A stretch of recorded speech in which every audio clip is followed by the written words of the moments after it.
Terrebonne Parish, we are getting a look at the South Terrebonne community. They are in desperate need of help. Hurricane Ida rocked Pointe-au-Chien. Homes and camps were just obliterated. It's also the home of an Indian tribe that's doing whatever they can to help one another. WDSU Sherman DeSalle visited the area today. He shows us some of what they're dealing with. Sherman.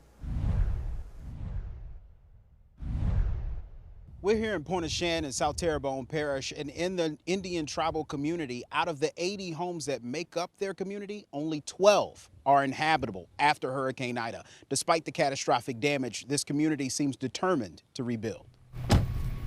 We have to find us another place, to live, and I just broke down, Erlene Nakan lost everything at her Pointe-au-Chien home of nearly 40 years. One of the first to feel the catastrophic winds of Ida, this community is in desperate need of recovery. Residents still without power and water. We didn't get nothing yet.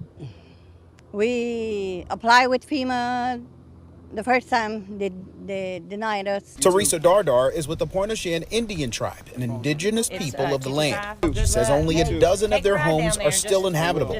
The tribe is recognized by the state, but efforting federal recognition now for almost 30 years. If we would have federal recognition, we would be dealing directly with federal, officials after this storm. Despite the lack of aid response, they're getting volunteers to help clean up from everywhere. Cherie Spears owns a camp here. She's back to bring some type of relief to the people who call it home. It's big family. It's not just, it's not just neighbors. It's not just, hey, how you doing, acquaintances. It's family. And I feel that way about all of them, even though I don't know all of them.